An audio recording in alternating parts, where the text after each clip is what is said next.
নমস্কার। Indian stock মার্কেটের ইতিহাসে মানে যতদিন থেকে স্টক মার্কেট শুরু হয়েছে ততদিনের ইতিহাসে এই প্রথম এই ব্যাপারটা ঘটেছে, বা এনএসির ইতিহাসে মানে নিফটি ফিফটি যবে থেকে শুরু হয়েছে ইতিহাসে প্রথম হয়েছে যে যে 5 মাস, হ্যাঁ, 5 মাস পর পর রেড ক্যান্ডেল তৈরি হয়েছে মান্থলি চার্টে। এটা মান্থলি চার্ট আপনাদের সামনে ওপেন আছে। মান্থলি চার্টে পরপর 5 মাস রেড ক্যান্ডেল তৈরি হয়েছে, এটা কিন্তু এই প্রথমবার হলো। হ্যাঁ, আমি জানি ফেব্রুয়ারি এখনো শেষ হয়নি, দুটো তিনটে বা একটা দুটো ট্রেডিং সেশন বাকি আছে, কিন্তু বলা যায় এই ক্যান্ডেলের যত বড় ক্যান্ডেল তৈরি হয়েছে এটা গ্রিন ক্যান্ডেলে আশা করি মানে পরিবর্তিত হবে না, আর কয়েকদিনই বাকি আছে। সুতরাং 5টা মেন ডেজ কিন্তু মানে 5 মাস পর পর রেড ক্যান্ডেল তৈরি হলো। আপনি যদি ইতিহাসে পিছনের দিকে যান তাহলে কিন্তু দেখতে পাবেন রেড ক্যান্ডেল হয়েছে, কিন্তু তার মাঝে একটা গ্রিন হয়তো আছে, বা চারটে পরপর রেড ক্যান্ডেলও দেখতে পারবেন মান্থলি চার্টে, কিন্তু কখনো 5টা দেখতে পারবেন না পরপর। এটা কিন্তু হিস্ট্রিতে প্রথমবার হলো। এর একটা ভালো দিকও আছে, খারাপ দিকও আছে।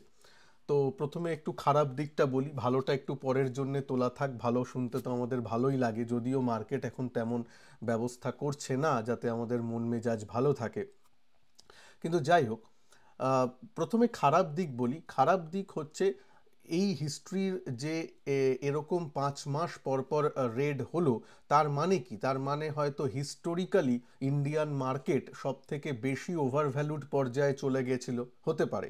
এবং mid cap small cap specially যেখানে মেন কারেকশনটা এসেছে সেটা যদি আমরা দেখি, মিড ক্যাপ স্মল ক্যাপ প্রচুর স্টক কিন্তু প্রচুর ওভার ভ্যালুয়েশনে চলে কিন্তু গেছিল, এটা কিন্তু ঘটনা।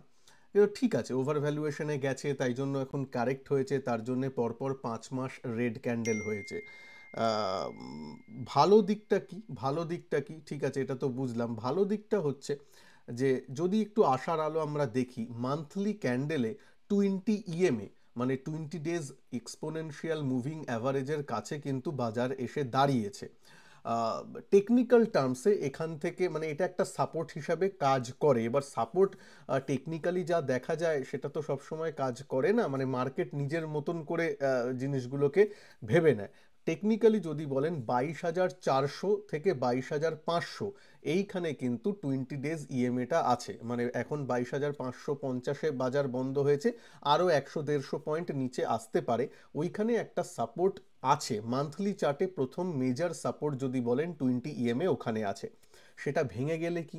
সেটা ভেঙে গেলে নিচের দিকে যে পরের যে ইম্পর্টেন্ট মুভিং অ্যাভারেজটা আছে সেটা 50 ডেজ মুভিং অ্যাভারেজ। মান্থলি চার্টে এই কথাটা বলছি। মান্থলি চার্ট কেন বলছি? মান্থলি চার্ট হচ্ছে সব চার্টের মধ্যে সবচেয়ে স্ট্রংগেস্ট বলতে পারেন, মানে উইকলির থেকেও স্ট্রংগেস্ট চার্ট। তো বড় টাইম ফ্রেমে যদি 50 মুভিং অ্যাভারেজ দেখেন, তারপরে সেটা কিন্তু গিয়ে দাঁড়াচ্ছে 19,000 20,000-এ, 19,400 এরকম, 19,500 এরকম লেভেলে, মানে মান্থলি চার্টে পরের 50 ইএমএ। 50 ইএমএতে কি আগে এসেছিল বাজার? হ্যাঁ, কোভিডের সময় এসেছিল, মানে মেন মেন ইভেন্টে, বড় বড় ইভেন্ট হলেই হয় 20 মানে 50 ইএমএতে আসে, না হলে কিন্তু অত আসে না। 2016-র সময় মনে আছে, তখন ইউরোপিয়ান ক্রাইসিস চলছিল, ওই গ্রিস ফ্রিজ ডিফল্ট করছিল, যারা একটু পুরনো তারা একটু মনে করতে পারবেন। ওই সময় কিন্তু বাজার কারেক্ট হয়ে এই 50 ইএমএতেই মান্থলি ক্যান্ডেলে আসে। তাছাড়া এই 2013 এই সময় এসেছিল, মানে অনেক মানে সব সময় যে আসে তা কিন্তু নয়, এবং আসার পর এখান থেকে একটা বাউন্স দেখা দেয়। এটা তো গেল 50, কিন্তু 20 ইএমএ সাধারণত মার্কেট নর্মাল কারেকশনে কিন্তু 20 ইএমএটা ভালো মতন ফলো করে। যদি আপনি দেখেন এখান থেকে 20 ইএমএ থেকে বাউন্স এসেছিল এখানে 2017-তে, তারপর 2018-19-এ, মানে অনেকবার, মানে কোভিডের আগে তো দেখছেন অনেকবার এখানে বাউন্স নিয়েছে, এবং কোভিডের পরেও যখন বুল মার্কেট শুরু হয়েছিল তখনও কিন্তু একবার দুবার এরকম কিন্তু সাপোর্ট নিয়েছিল 20 ইএমএতে।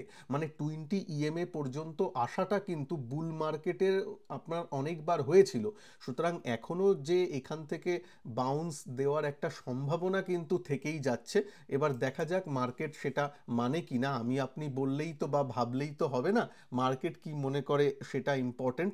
সুতরাং দেখার, কিন্তু 20 EMA একটা ইম্পর্টেন্ট সাপোর্ট, যেখান থেকে কিন্তু আগের যে বুল মার্কেটেও কিন্তু অনেকবার কিন্তু এখান থেকে বাউন্স দিয়েছে নিফটি। নিফটি নিয়ে এত কথা বলছি কেন, যেহেতু ওভারঅল বাজারের সেন্টিমেন্টটা নিফটি, সেন্সেক্স সেসবের উপর নির্ভর করে। সুতরাং নিফটি একটু দাঁড়িয়ে গেলে বা অ্যাটলিস্ট হোল্ড করলে আপনি দেখবেন যেসব স্টকগুলো মিড ক্যাপ স্মল ক্যাপের যেগুলো একটু ভালো কোম্পানির স্টক, সেগুলো কিন্তু আবার উপরের দিকে র্যালি করাটা শুরু করে দেবে বলে আমার মনে হয়। সুতরাং তাদের জন্যে এই মিড ক্যাপ স্মল ক্যাপের পড়াটা যাতে বন্ধ হয়, মানে নিচে যাওয়াটা বন্ধ হওয়ার জন্য অ্যাটলিস্ট মেইন যে ইন্ডেক্স আছে নিফটির একটু দাঁড়ানোটা জরুরি। তাই জন্য আগামী সপ্তাহটা এবং মার্চ মাসটা খুব ইম্পর্টেন্ট হয়ে যাবে কিন্তু আমাদের দেখার জন্য। ফেব্রুয়ারিতে তো রেড ক্যান্ডেল হলো, মার্চ মাসে আমাদের একটা বাউন্স আসে কি না। আচ্ছা, এই প্রসঙ্গে বলে রাখি আপনাদের সাথে কিন্তু আমি এইখানে একটা পোল করেছিলাম যে আপনাদের কি মনে হয় 20 বছর বাদে মানে 2045-এ নিফটির ভ্যালু কত হবে। 1.5 লাখ হবে, এটা 50 জন 51% লোক ভোট দিয়েছিলেন। 2,21,000 এটা 9%-এর মতো, এবং 3,76,000 এই জায়গাটা 3,76,000 এইটা 12%-এর মতো মানুষ ভোট করেছিলেন। 50,000 আবার 27%। আমি সত্যি দেখে একটু অবাক হয়ে গেলাম, মানে পেসিমিজমটা কীরকম হয়ে যায় মার্কেট যখন পড়ে। 1.5 লাখ মানে কিন্তু আজকের 23,000 ধরলে, কম্পাউন্ডিং ইন্টারেস্ট রেট ধরলে মাত্র 10% সিএজিআর। 10% সিএজিআর, হ্যাঁ 10% মানে 10x20 করে বসবেন না, সেই পার্সেন্ট না, কম্পাউন্ডিং মানে বুঝতে পারছেন, কম্পাউন্ডিং হার, সরল সিম্পল ইন্টারেস্ট নয়। 2,21,000 এক্ষেত্রে নিফটি আমি ধরেছিলাম 12% সিএজিআর, 12% পার ইয়ার টাইপের, আর 3,76,000 কিন্তু 15% পার ইয়ার ধরে। ঠিক আছে, তার মানে যারা 50,000 বলছেন তারা কিন্তু মানে নিফটিকে 20 বছরে এভরি ইয়ার 4-5%ও সিএজিআরে বাড়তে দেখছেন না। তো তাদের ক্ষেত্রে 27% লোকের ক্ষেত্রে আমার মনে হয় সেক্ষেত্রে কিন্তু উচিত যে একটু কি বলে এফডি বা ব্যাংক এইসব দিকে, ডিপোজিট এইসব দিকে চলে যাওয়া। কারণ যদি শেয়ার মার্কেট থেকে আমাদের এই আশাটাও উড়ে যায়, হ্যাঁ হতে তো পারে অনেক কিছুই, নেগেটিভ রিটার্নও 20 বছর বাদে দিতে পারে, হয়তো আপনি বলবেন কে দেখেছে, আপনিও জানেন না আমিও জানি না, কিন্তু আমরা যখন একটা ইনভেস্ট করি কিছু তো একটা মাথায় রাখি, বা সেই আশাটাই যদি না থাকে তাহলে আমাদের অন্যরকমভাবে দেখতে হয়। তাই জন্য খুব খুব কনজারভেটিভ করেও কিন্তু আমি দেখলাম আপনারা সবাই 51% লোক 10%-এ করেছেন। সত্যি কি আপনারা যখন ইনভেস্ট করেন মার্কেটের রিটার্ন 10% ধরেই কি করতে অভ্যস্ত হয়ে আছেন 2023-24-এ, নাকি এটা বেয়ার মার্কেটের মানে এখন যে একটু মার্কেট নিচের দিকে যাচ্ছে তার ফল? একটু জানাবেন ভিডিওতে। আমি এটা দেখে মানে এই পোলটাই যদি আমি হয়তো আগে করতাম অন্যরকম আসতো, বা হয়তো আমাদের মাথাটা ওই কম্পাউন্ডিং ব্যাপারটা ক্যালকুলেট করতে পারে না, তাই জন্য 1.5 লাখ যখন শুনেছি নিফটি অনেক বড় মনে হয়েছে। আসলে দেখতে গেলে অনলি 10% সিএজিআর। আপনি যদি কম্পাউন্ড ইন্টারেস্ট খোলেন এবং 23,000 করে তারপর যদি 20 বছর দেন এবং 12% ইন্টারেস্ট রেট করেন অ্যানুয়াল কম্পাউন্ডিং, তাহলেই কিন্তু আসে 2,21,000। ঠিক আছে, সুতরাং মাত্র 12%ও যদি কম্পাউন্ড করে যায় নিফটি, তাহলেই 2,21,000-এ গিয়ে দাঁড়াবে, এই সম্ভাবনা আছে। আর 10 হলে 1.5 লাখ, যেখানে আমাদের মাথার জন্যে 1.5 লাখটাই অনেক বড় অঙ্ক বলে আমরা মনে করি। আমি যে আগের ভিডিওতে উদাহরণ দিয়েছিলাম যে 20 বছর আগে গিয়ে দাঁড়ান এবং তখন নিফটি কত আছে দেখুন, পিছনে ফিরে তাকান, তো এখন 22,500 থাকুক আর 23,000 থাকুক, খুব কি একটা এফেক্ট করবে? উত্তর হলো না, এটা আমি বলেছিলাম। আশা করি বোঝাতে পারলাম কেন। যদি 15%ও রিটার্ন পাওয়া যায় 3 লাখের উপরে নিফটি তখন থাকবে। তখন মিউচুয়াল ফান্ডে বা যে কোনো জায়গায় আমি 22,000-এ 22,500-তে ইনভেস্ট করেছি না 22,800-তে ইনভেস্ট করেছি, সেটা অতটা ম্যাটার করবে না। কারণ অনেকে বলেন না দাদা মার্কেট অনেক পড়েছে, এখন কি একটু ইনভেস্ট করব নাকি আর একটু ওয়েট করব? এই যে প্রশ্নগুলো, এটা সম্পূর্ণ ডিপেন্ড করছে আপনি কত দূর পর্যন্ত নজরটা রাখছেন, 20 বছর, 30 বছর, নাকি 1 বছর 6 মাস এরকম। তার উপর নির্ভর করে। সুতরাং আশা করি এই উদাহরণটার মাধ্যমে আপনারা বুঝতে পেরেছেন ব্যাপারটা।